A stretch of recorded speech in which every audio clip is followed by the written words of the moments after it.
We're into game week.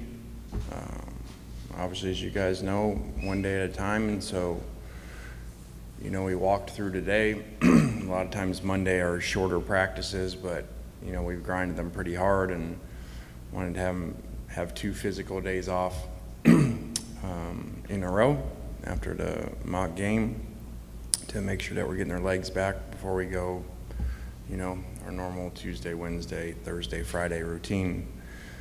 I would say in the mock game, in general, I don't think we played great. I don't think that, as much as we try to create a game day atmosphere and routine and get players to play really hard, sometimes this happens without a crowd. So I did not think we played great in all 3 phases by any means. Actually, the other team played harder, and so we showed them that today. That's why you got to show up every game, no matter who you're playing, because that was our service team, and the game was a lot closer than it should have been. And I'll beat you to your first question. So we still have not made a quarterback decision. I thought they both played okay. I would have thought, again, we would have performed better in that situation against, the other team.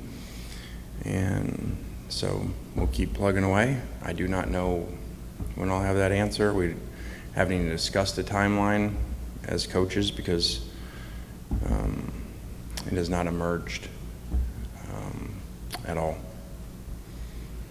Coach, just now through another spring, another fall camp, heading into week 1 of your 3rd year here, just do you like where this, I guess, the team and program as a whole is heading or going in your 3rd year?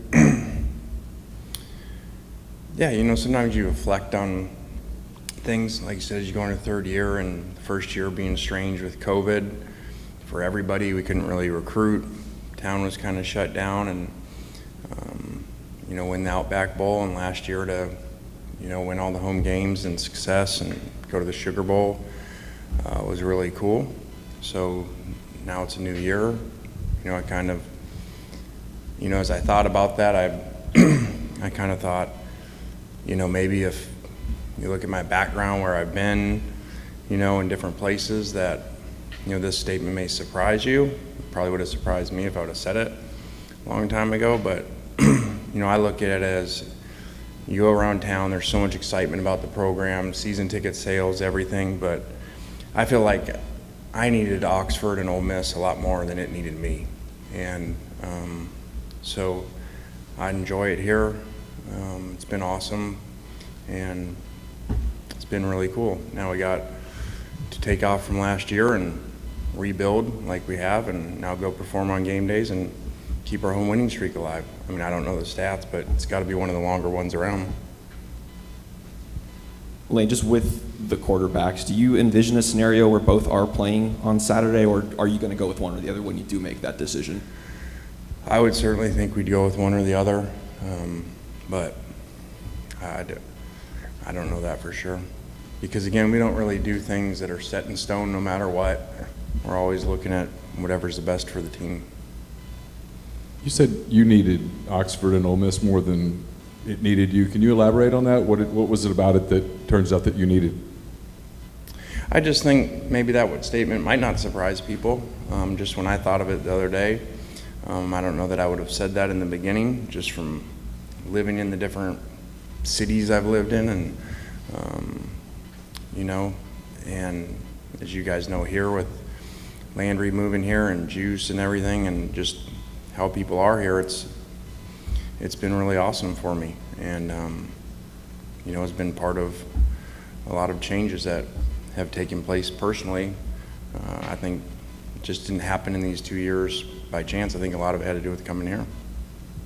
Lane, brand new staff at Troy, new coordinators. How have you prepared for them as a team?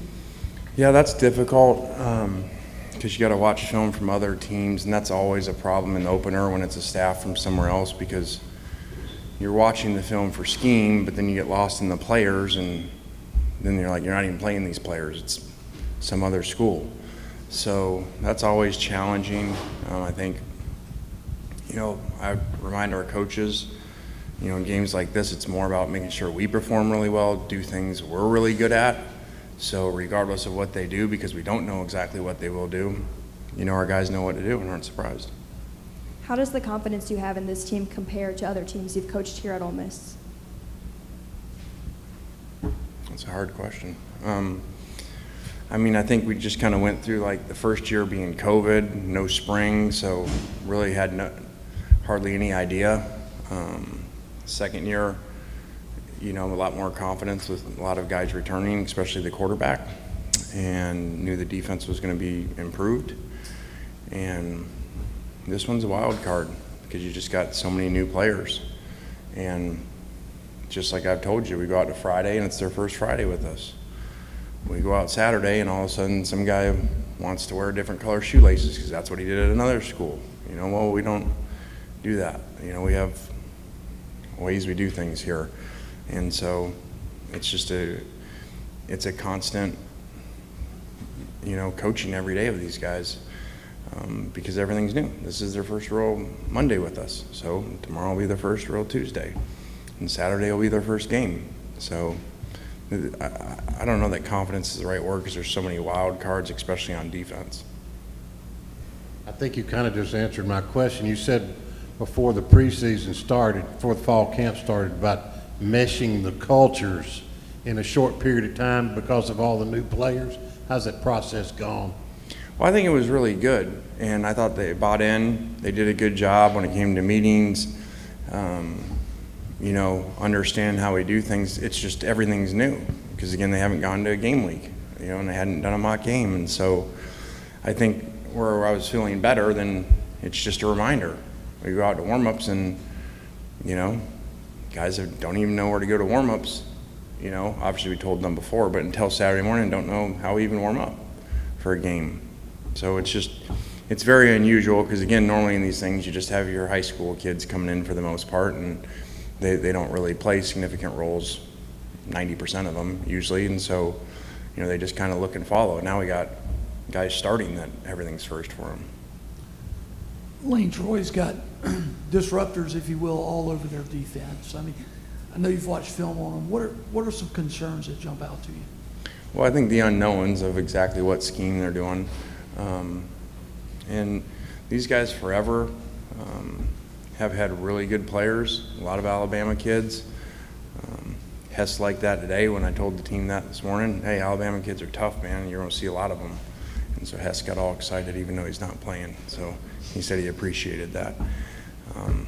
But, I don't know what was it, 3 years ago or whatever when they beat LSU. These guys have always had really good players that play really physical and have good length, and are always one of those teams you're not real excited about scheduling. Anyone else other than Hess that you ever ruled out officially?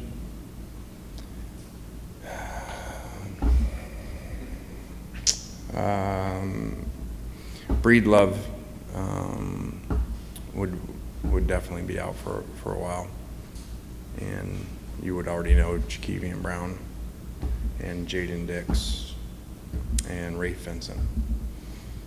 A lot of the guys that you've been holding out throughout the fall, are they close to 100% now? Was that more precaution stuff? Yeah, I think today was a walkthrough. We'll know tomorrow. We anticipate, the guys that have been hurt a little bit in camp all being able to play Saturday. Obviously, you guys lost some impact players off defense. You look at what Sam's doing in Dallas, and both of your linebackers look like they're going to make NFL teams. How's that come along in terms of not just replacing the bodies, but just that level of production and leadership that you got from those guys a year ago?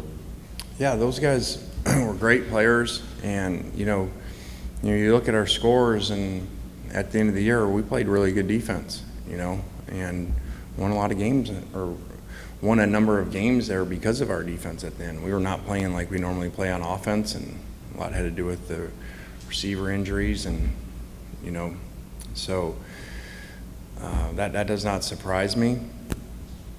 I think that people probably point more to the offensive guys you lose just because it's a quarterback, but, you know, those are really good defensive players, and,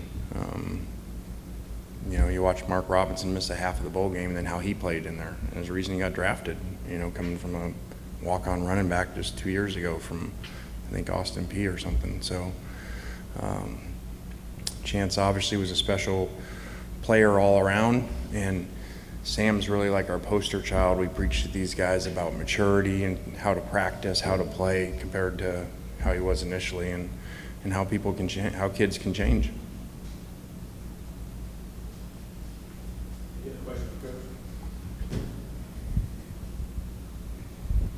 Obviously, Coach, this isn't your first season opener as a head coach, but you look at the last 2 years, having a 20% capacity crowd here against Florida, and then you missing last year's season opener because of COVID. I mean, I know it's been a busy couple of weeks, but has it kind of crossed your mind in the slice that you finally get a normal season opener personally over the last 2 years?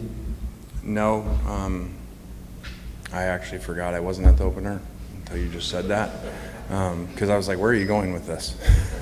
2 years in a row. So, you know, no, I've not thought about that. So we got so many, we just didn't play really well Saturday, and it was very concerning, and so that has all our attention right now. Coach, any message to the fans, or and what kind of crowd are you expecting for the first game back? I don't know the numbers.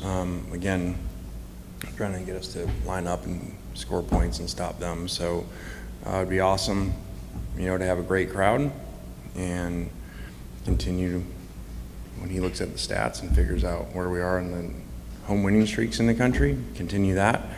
It's always special to win at home. So,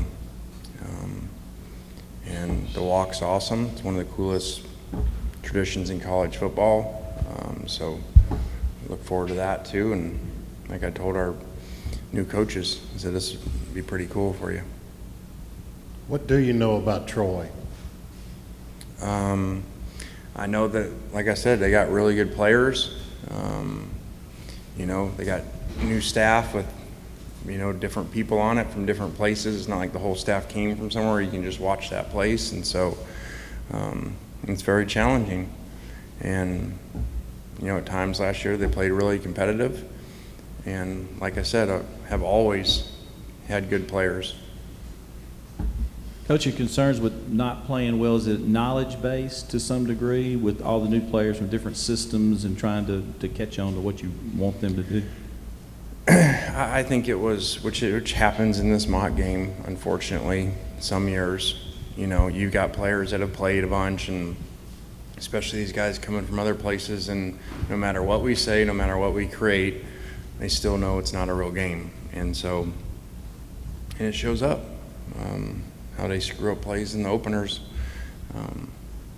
and basic things on defense and special teams, and don't play with great effort. So that part was frustrating. All right, thanks guys. Thanks, Coach. Thank you.